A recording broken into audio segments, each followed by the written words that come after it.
Mr. Ingleson, we're just trying to get a hold of the other party's attorney, Mr. O'Keefe. Can you just hold on the line for a little bit? Certainly, Your Honor. Good morning. Okay, good morning. Thank you.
Okay, Mr. Ingleson, are you able to hear me okay?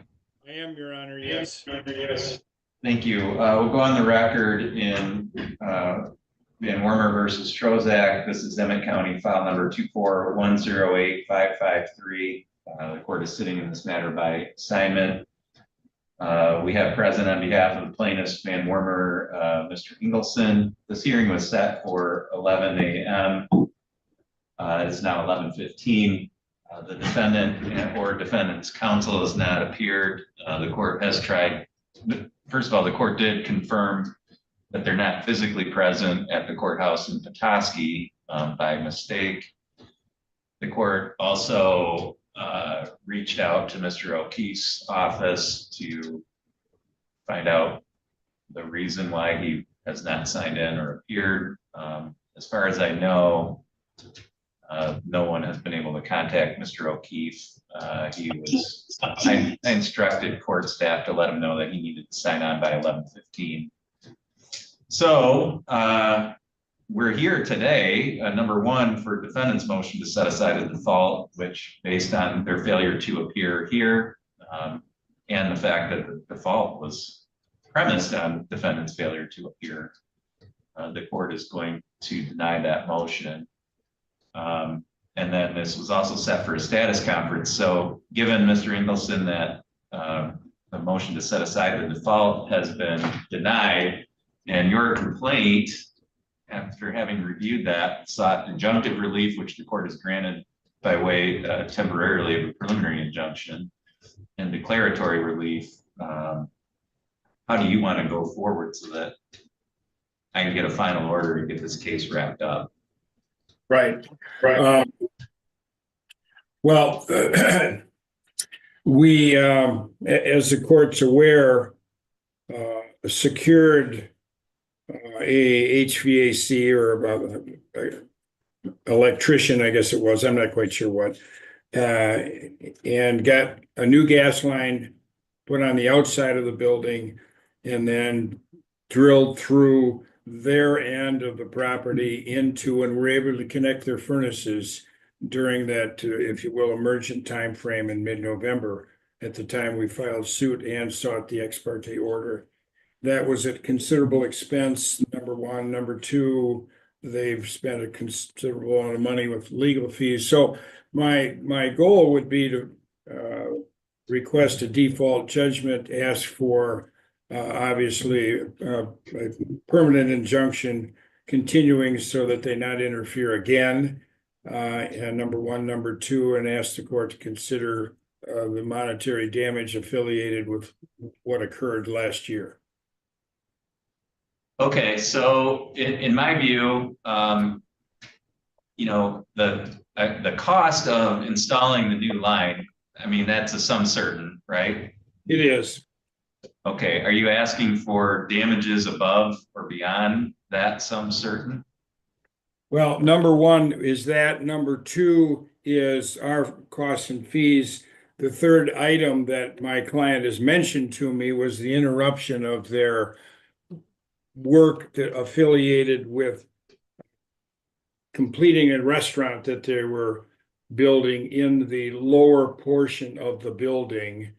And he, Mr. Van Wormer, also has a full-time employee they have a lot of real estate matters that engaged a lot of time during that time period to facilitate getting the electric installed and being careful in terms of the business. So that is a number I don't know specifically. Okay. So I think if we were just dealing with the sum certain, then the court would, you know, I could enter a default judgment without a hearing. But to the extent that it sounds like you're going to seek other damages, so I think I would need to have an evidentiary hearing to determine the amount of damages now that, you know, liability is established. I think in terms of the declaratory judgment, a preliminary injunction, I don't think we need a hearing for that. I think you're entitled to that relief by virtue of the default. And you're entitled to a finding of liability for damages. And then I guess what would be left with is the amount. So I'm going to ask that you contact my assistant, request an evidentiary hearing for the default judgment. I don't know how much time do you think you would need to present proofs on those issues? In a hearing? Yeah. Oh, an hour at most. I Okay, will so also just- see on the, oh, go ahead, I'm sorry, Aaron. I was gonna say, just to be safe, when you call to ask for the date, ask for 2 hours. That way we got a Alright. little, we don't need all that time, that's fine. Fine. I would also say on the record, I'm going to talk with my client, and my inclination would be for him to have us apply for some certain default judgment and not pursue the argument where you have to present proofs and have cross-examination and all that kind of stuff. Okay. So I will contact your assistant as directed and let her know our direction. For certain, if it's that direction, we get a hearing date. Does that work? Okay. Yep, and if you're not gonna be requesting damages outside of that, the cost of that, running that line, which is a sum certain, then with the judgment, I'll ask that you include the language that it's a final order that closes the case so that we can have it wrapped up. Otherwise, we'll deal with that at the hearing. The only other thing that I'll specify, if we do have that hearing, because it's an evidentiary hearing pursuant to the court rules, I will plan on conducting that in person in Emmett County at the courthouse there. Okay, very good. And I'll direct Jennifer to make sure that gets set as an in-person hearing with the court in Tuscany. Okay, Okay, thank you. That's all for today, and you're free to disconnect at this time. all right. Thank you, Your Honor.